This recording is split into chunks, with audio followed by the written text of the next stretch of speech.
Ceci est un livre audio autogénéré par Google. In ricordo d'Angela Maria e di Liberata. Sentinelle di preghiera alors lu di l'Éternue. Du même auteur. La prière chez saint Augustin. D'une philosophie du langage à la théologie du verbe. Vrins 1997. Saint Augustin co-auteur. Un cantique de la création. Beauté du verbe et beauté du monde.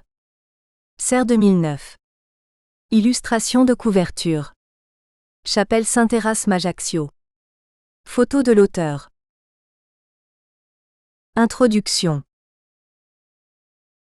1. Le choix de croire, une des raisons ou une autre raison? Le 14 janvier 1797, au plus fort de la bataille de Rivoli, un officier esselé et hagarin s'en vint trouver Bonaparte et lui avoua que son régiment tout entier avait été fait prisonnier par les Autrichiens. Lui seul avait pu revenir de ce piteux assaut. Quelle fut la réponse du futur premier consul? On eût pu s'attendre à ce qu'il le dégradât, ou encore à ce qu'il le fît fusiller pour l'exemple. Il lui dit : « Et si je te confie le commandement de tout un bataillon, iras-tu les rechercher ? » Il va sans dire qu'après une réponse affirmative et stupéfaite, notre officier s'engouffra avec ses hommes dans la fournaise de la canonnade et ramena victorieuses les deux unités. Il y a dans l'attitude de Bonaparte quelque chose qui reste emblématique de la démarche même de la foi. Une prise de risque à la limite de l'absurde. En effet, les apparences semblaient confirmer l'incompétence, voire la trahison de celui auquel il s'apprêtait à donner une responsabilité plus grande encore.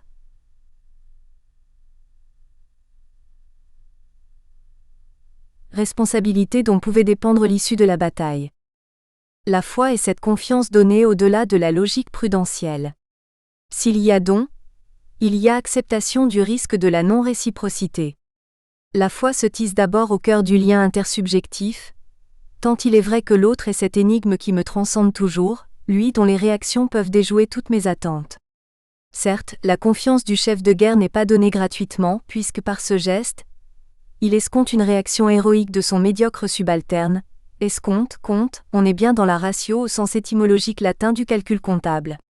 Le choix du général est raisonnable dans sa finalité. Il l'est moins dans le contexte de la relation à cet officier et dans l'urgence de la bataille.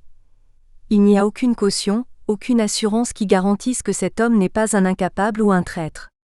La fidesse de Bonaparte est donc déraisonnable, non qu'il s'agisse d'une naïve croyance en l'homme, mais du choix de marcher dans la nuit et de s'y tenir.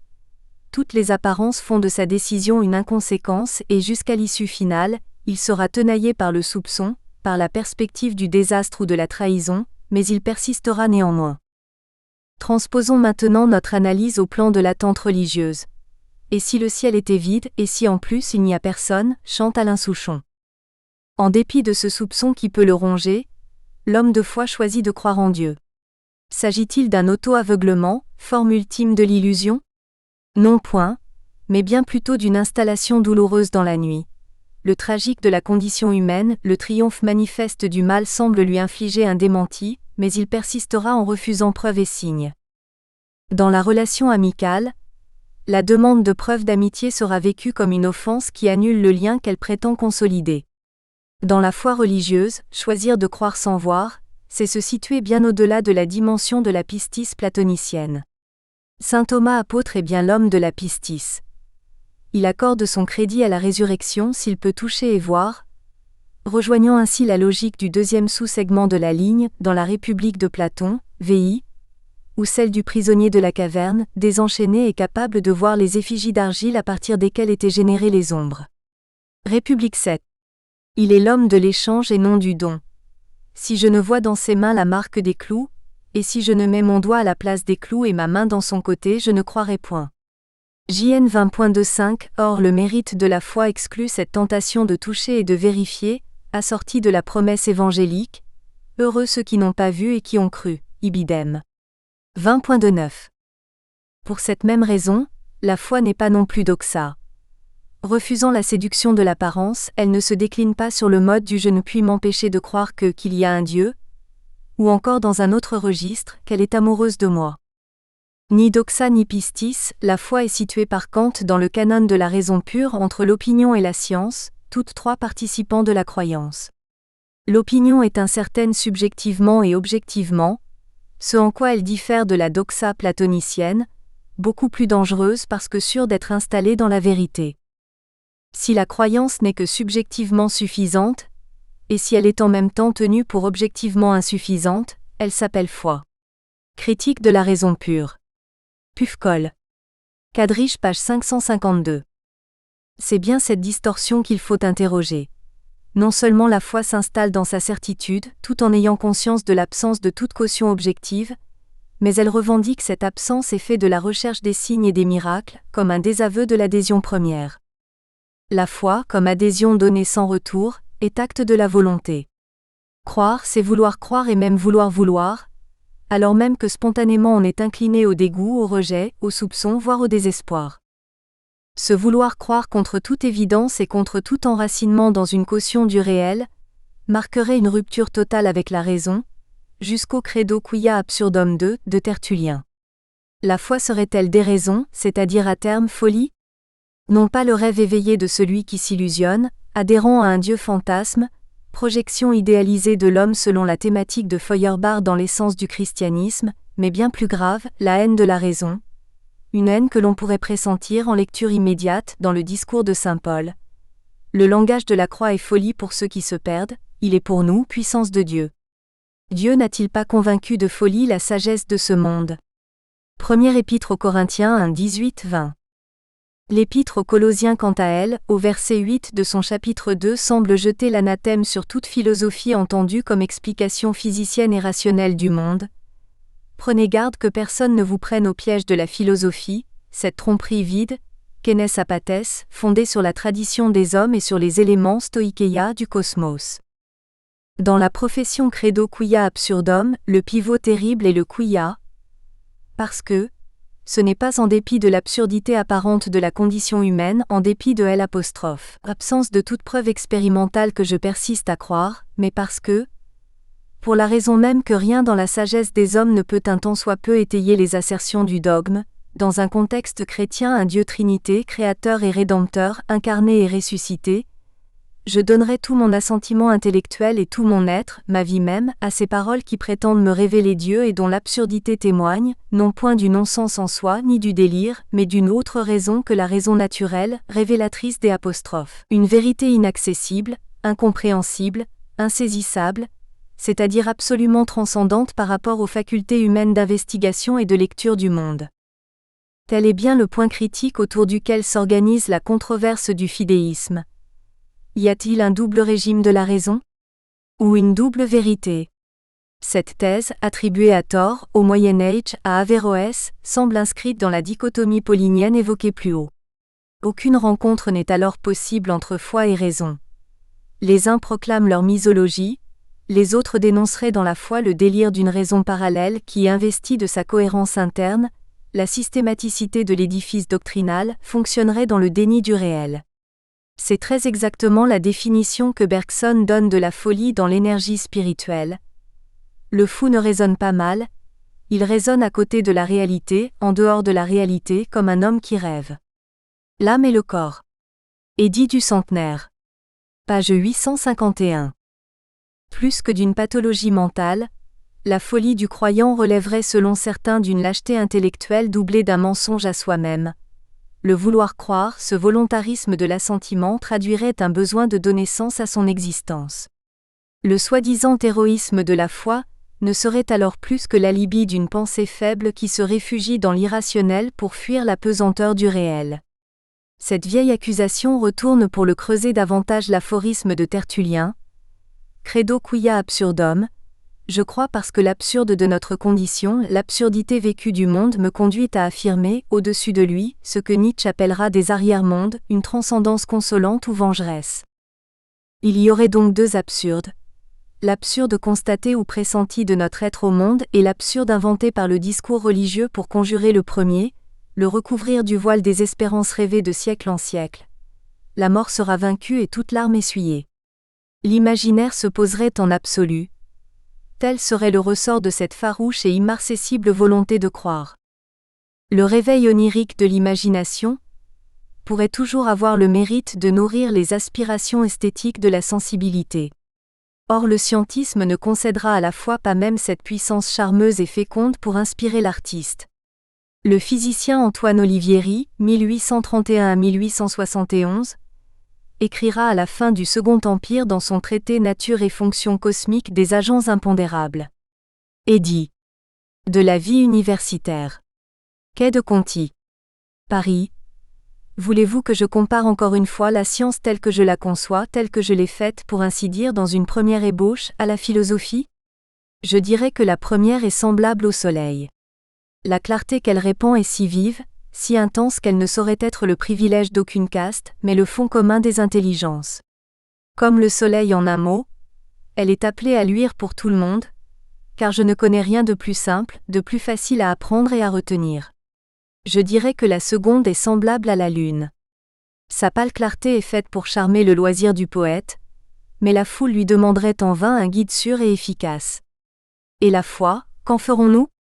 Figurez-vous une nuit constellée d'étoiles, mais sans lune d'aucune sorte, et vous aurez l'image de la foi. Opsite, page 161. Si la philosophie n'est plus que poésie, la foi sera intrinsèquement l'enténèbrement stérile de la raison. La métaphore filée de notre physicien y allume quelques astres. Saint Jean de la Croix, en un sens, ira plus loin encore puisqu'il parlera de nuit obscure, nuit des sens, de l'imagination, de l'entendement jusqu'à la non-pensée, le no pensar nada de Bernardino de Laredo, maître spirituel de Sainte Thérèse d'Avila. Le firmament nocturne évoqué par Antoine Olivieri pour dénoncer l'obscurantisme de l'âge théologique, reste donc une image ouverte et ambiguë, sans aller d'emblée à la nuit mystique où l'âme se purifie de ce qui n'est pas Dieu, meurt au monde et à elle-même pour ouvrir à son Créateur, au-delà de toute image et de toute pensée, sans déployer non plus encore la louange du psalmiste. Coeli et narrant gloriam Dei, les cieux racontent la gloire de Dieu, PS 18.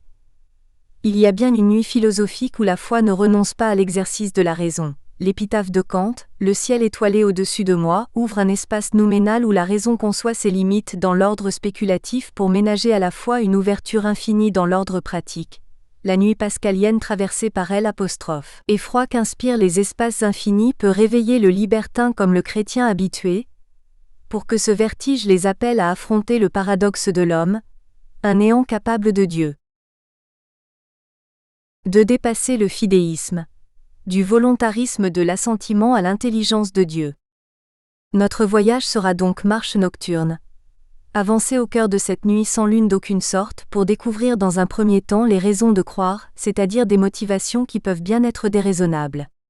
Ce volontarisme de l'assentiment, croire c'est vouloir croire disions-nous, et vouloir vouloir, ce redoublement de la volonté ne serait-il qu'obstination, crispation sur une parole reçue et donnée ?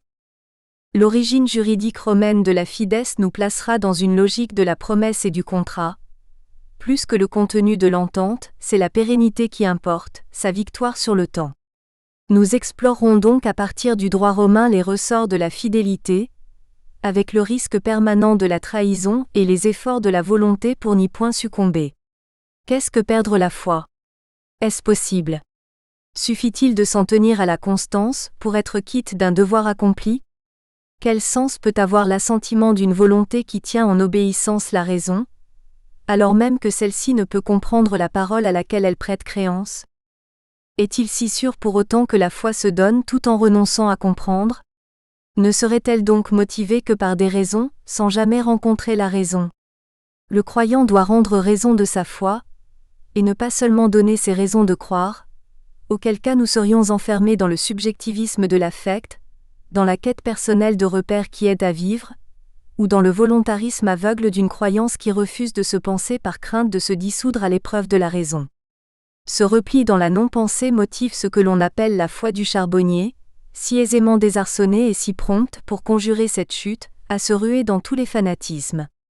Au siècle des Lumières, le capucin Ambroise de Lombay débusque dans son traité de la paix intérieure, les apories d'une foi purement volontariste ou coutumière qui n'aurait pas le courage de rendre raison de son objet. Croire parce que l'on s'est résolu de croire ? C'est caprice. Croire parce qu'on a été élevé dans cette créance ? C'est préjugé. Croire aujourd'hui parce qu'on croyait hier ? C'est habitude. Croire parce que nombre d'habiles gens et peuples sans nombre croient aussi. C'est foi humaine. Croire parce que par ses propres lumières, l'on se juge fondé sur la parole de Dieu. C'est présomption. S'il semble à quelqu'un que c'est trop faire raisonner les fidèles, qu'il fasse attention que celui qui n'est pas conduit, par ses degrés à croire la sainte doctrine, croit souvent sans savoir pourquoi, et pour ainsi dire au hasard. Quelle injure ne fait-il pas à la religion, qu'il craint toujours d'approfondir, de laquelle il ne peut rendre aucune raison, et à laquelle il ne paraît et n'est peut-être attaché que parce que sa naissance, son éducation et pour ainsi dire le sort l'a voulu ainsi. Opposite. V1 et 3, page 190,193 édition. ND de la Trinité 1962. Certes, la mystique de la nuit assimile la foi à une mort de l'entendement, une mort qui elle-même mourra dans le face-à-face de la rencontre, la vision béatifique, cette espérance de connaître Dieu comme il me connaît. I Corinthiens 13.1-2. La foi est donc ordonnée à l'intelligence de Dieu, intus légère, lire à l'intérieur ou de l'intérieur, à la lecture du divin. Elle ne saurait donc s'envisager dans la non-pensée du credo quia absurdum. Dès lors, la nuit où elle s'avance dans le don total d'elle-même implique l'inlassable reprise, la rumination de la parole à laquelle elle s'est donnée. Il ne s'agit pas de croire que, ni de croire à, mais de croire en trois. Comme la fiancée d'un artiste méconnu lui dira dans sa soupente glacée, « Je crois en toi, je crois qu'elle adviendra pour toi un jour cette gloire que tu mérites et que tu attends si douloureusement. » L'attente d'un accomplissement repose sur la connaissance de la personne dont on attend tout, et que l'on aime. Le croyant, parce qu'il participe de cet universel désir de connaissance qu'évoque Aristote au début de sa métaphysique, ne peut se résigner à l'adhésion aveugle à un contenu doctrinal dont il ignore ou refuse le sens. Tel sera le second moment de notre recherche, interroger cette connaissance amoureuse qu'est la foi. Avec saint Augustin et saint Thomas d'Aquin, la cogitatio fonde le créder et dans un mouvement circulaire, le créder tente à intelliger son objet. Une forme de raison est présente au commencement et au terme. À l'intérieur de la tradition monothéiste, cet objet de la foi est d'abord sujet premier devant lequel le croyant est posé, précédé, créé, maintenu à l'être en même temps que le monde. Dieu est logo, parole créatrice en même temps que raison suprême de tous les êtres. Au commencement était le Verbe, prologue de l'évangile de Saint Jean, est impliqué par là même une architectonique de part en part rationnelle du monde qui est cosmos-ordre. Dès lors, une nouvelle passerelle est jetée entre foi et raison, non plus dans la disposition intérieure, l'habitus du croyant, mais entre le visible et l'invisible. C'est bien une même intelligence qui appelle l'homme à la foi et qui fonde l'intelligibilité du monde. Aussi le dernier moment de notre démarche suivra avec saint Thomas cette tentative pour unifier la raison, montrer comment la même raison qui travaille dans la théologie naturelle à ouvrir des voies pour penser Dieu, participe de la raison qui ouvre quelque chose de son essence dans la théologie révélée. Au chapitre 7 du livre 1 de la Somme contre les gentils, est annoncé le pari programmatique de l'œuvre entière, montrer que la foi, bien que dépassant les limites de la raison ne lui est point contraire, que les vérités de foi relèvent non d'un irrationalisme, mais d'une hyper-rationalité qui laisse intact le principe de contradiction. Ce dernier traverse tout le champ du logo depuis les constructions argumentatives de l'homme jusqu'au cœur de la Trinité créatrice. Comment la foi peut-elle être capable de raison? Bien plus, comment peut-elle être en même temps le dépassement et l'accomplissement de la raison? Première partie, vouloir, les raisons de croire. 1. Les temps de la promesse. Promettez-moi de ne jamais abandonner ma fille aveugle. Celui qui acquiesce à l'ultime demande du moribond est tenu. Pour parler comme Pascal, il est embarqué. Il aura dit oui par pitié peut-être, pour atténuer l'espace d'un instant, les angoisses de l'agonie, creusées plus encore par l'inquiétude de l'amour paternel. Nul ne fut témoin de cet échange et de cet engagement, mais l'instant du oui ouvre sur une durée très longue, une vie peut-être. Le mourant a mis sa foi en celui qui l'assistait, il s'est appuyé sur lui, il l'a appelé à la fidélité. Le fidèle est d'abord celui en qui on peut mettre sa foi. Dieu est le premier fidèle pour le croyant. Le verbe hébreu amen manifeste cette ambivalence et cette réversibilité dans ses variations modales. En forme passive, nifol, il signifie être digne de confiance, donc être stable, être solide. Ainsi se proclame Yahvé, Dieu fidèle, au livre d'Isaïe 49.7, Néman. Réciproquement, la forme transitive causative du même verbe, mode hippie, signifie s'appuyer sur, prendre appui sur quelqu'un qui ne faiblira pas, ne s'effondrera pas ni ne fuira, et aime. Dieu fidèle est donc en même temps celui qui prend le risque de s'appuyer le premier sur l'homme, de se mettre en position de faiblesse, à la merci du refus, de l'infidélité, de la trahison de celui qui l'a appelé. La foi est donc la rencontre de deux fidélités qui s'appuient l'une sur l'autre. Le mourant au cœur de la vulnérabilité a donné, il a offert l'honneur de sa confiance, il a traduit et ramassé en sa demande une estime qu'il nourrissait depuis des années envers son dernier interlocuteur. L'autre a donné sa parole, et s'appuie sur cette parole pour ne pas démériter. Dans cette donation mutuelle et mutuel engagement, où l'un perd une chère indépendance, où l'autre confère à un tiers une autorité morale sur son enfant, on peut lire l'ébauche de toute société, une société que l'occurrence de la mort elle-même ne pourra dissoudre.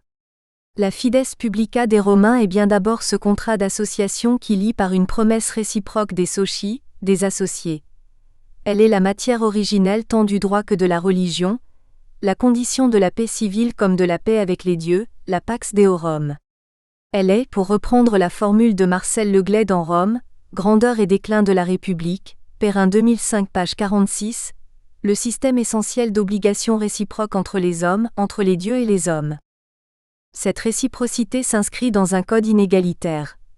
Les humbles et les faibles se placent in fidalicujus, sous la protection d'un puissant, d'un patron qui apporte loyalement sa vigilance bienveillante. Loyalement encore, l'obligé doit son obséquium, son hommage de respect et de fidélité. La disparité des conditions ainsi associées repose sur une commune croyance en l'autre, en ce qu'il ne se dédiera pas. La fides publica suppose qu'avant d'être citoyen, tout homme soit associé. Croire est donc une disposition indispensable à l'élaboration du lien social. Saint Augustin dans le De Utilitate Credendi juge l'incroyant incapable d'amitié. Celui qui refuse de commencer par croire aura bien du mal à se faire des amis. Commencer, c'est plonger le premier et encourir le risque de la non-réciprocité, un risque qui va du ridicule social jusqu'à la possibilité d'être tué. Saint Augustin poursuit, « Si l'on tient cela pour certain, on ne peut à mon sens avoir aucun ami. Car s'il est immoral, turpe, de croire quelqu'un, croire son ami est un acte immoral, et d'autre part je ne vois pas comment, tout en refusant de croire son ami, on peut lui donner ou se donner à soi le nom d'ami. » X23 p. 261 édition. Et A. La raison mise ici en péril, par l'acte de croire, est le calcul prudentiel, l'évaluation prospective des menaces encourues. Accepter de croire n'est point trahir la vertu de prudence, mais c'est en tempérer la logique. Souviens-toi de te méfier est sans doute une maxime salutaire, mais elle doit être à elle-même son propre objet, car prise au pied de la lettre, elle rend la vie sociale, relationnelle, la vie tout court, systématiquement impossible. Il faut donc accepter de croire 4. Le dialogue entamé plus haut aux portes de la mort engageait une amitié fondamentale, plus que le clientélisme romain de la fides publica. Il n'en est pas moins surplombé par une transcendance, celle d'un invisible témoin, Dieu lui-même, ou si l'on n'entre pas encore dans cette dimension, la conscience du dernier vivant. Celle-ci trouve sa personnification idéale dans la figure de l'honneur. Jurer sur l'honneur, c'est se placer sous le regard d'un moi idéal, juge et témoin de la droiture de l'intention comme de la fidélité au serment dans la durée. Le temps en effet constitue l'axe majeur autour duquel se nouent tous les problèmes liés au vécu de la foi. La foi donnée comme une parole qui engage la vie s'inscrit d'abord dans le temps court de la décision, l'instant. Telle palpitation des secondes au chevet du mourant, le oui du mariage, le fiat de Marie à l'Annonciation. C'est une plongée, une rupture entre l'avant de la tranquille indépendance et l'après. Cet après est le temps long de la fidélité. Pour reprendre l'expression d'un trappiste, le père Jérôme, toujours dure longtemps. Désormais, le croyant a donné sa vie au sens, plus qu'il n'a donné un sens à sa vie.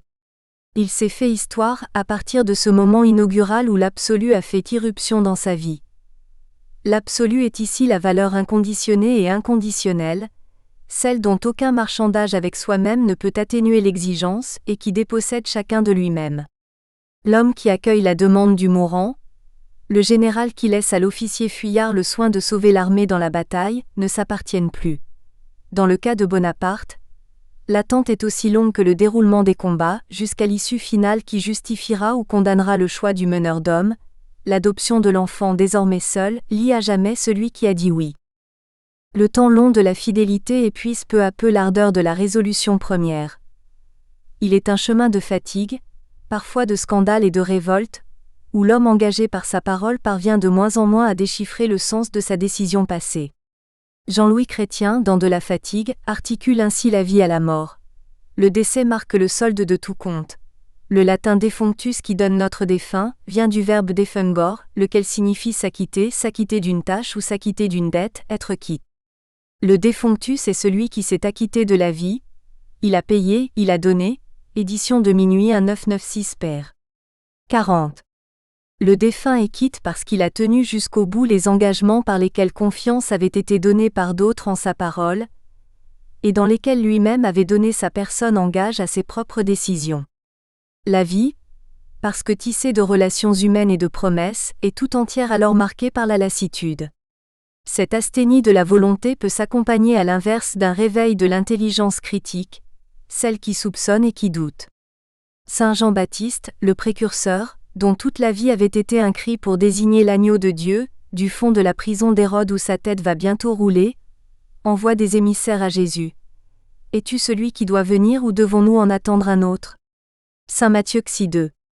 Le prophète interroge celui-là même qui l'a annoncé pour bien s'enquérir de sa légitimité, et de la légitimité de la parole qu'il avait prodiguée aux foules.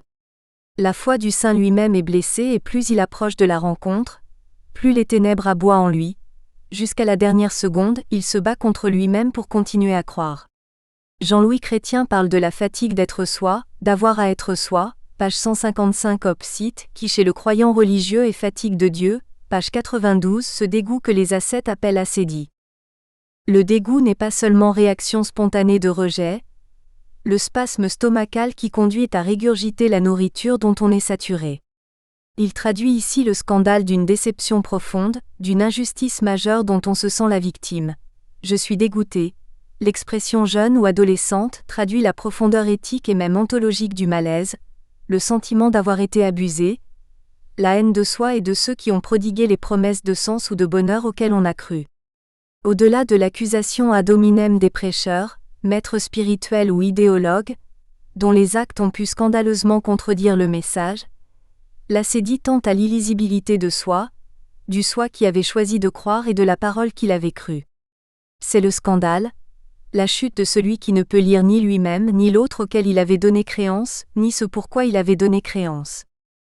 Le choc premier, existentiel entre foi et raison, tient à ce que je ne saisis plus dans le présent les raisons pour lesquelles j'avais choisi de croire, à tel point que cette décision passée ne paraît désormais plus l'œuvre d'une liberté affirmée mais l'expression d'influences subies.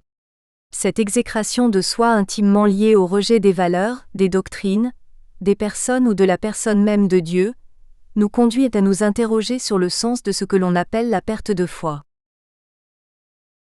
2. Peut-on perdre la foi? Par définition, la foi n'est jamais définitive. Pour le croyant, elle est appelée à s'effacer devant le face-à-face de la vision béatifique de Dieu, au-delà des rivages de la mort. Pour le fatigué de Dieu, elle semble passer dès cette vie pour se dissoudre dans la lassitude ou la révolte. Dans son journal d'un curé de campagne, Bernanos affronte cette expression pour la récuser, non. Je n'ai pas perdu la foi. Cette expression de perdre la foi comme on perd sa bourse ou un trousseau de clés m'a toujours paru un peu niaise. Elle doit appartenir à ce vocabulaire de la piété bourgeoise, et comme il faut léguer par les tristes prêtres du XVIIIe siècle si bavards. On ne perd pas la foi, elle cesse d'informer la vie, voilà tout. Et c'est pourquoi les vieux directeurs n'ont pas tort de se montrer sceptiques à l'égard de ces crises intellectuelles, beaucoup plus rares sans doute qu'on le prétend.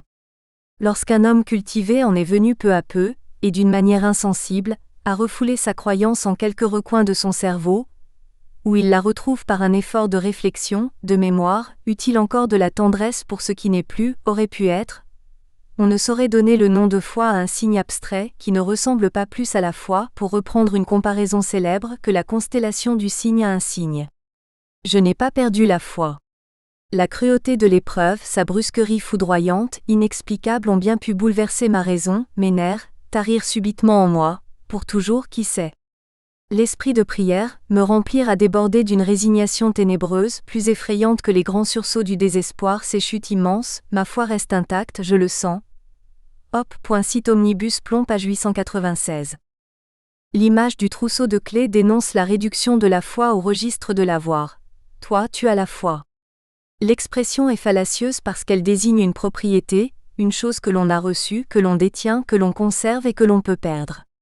La doctrine de la foi entendue comme grâce surnaturelle, donnée de Dieu à l'homme et accueillie par la conscience croyante, peut dévoyer, nourrir l'idée d'un avoir fiduciaire. Bernanos suggère une autre explication à la régression dramatique du croire. Elle cesse d'informer la vie. La foi en Dieu donne forme aux actes, aux pensées, à l'interprétation personnelle des événements et aux décisions d'une existence, comme si ceci était une matière que la fides modèle, à l'image du travail de l'artiste sur la glaise. C'est pourquoi le jeune curé d'Ambricourt parle non de crise spirituelle, mais de crise intellectuelle.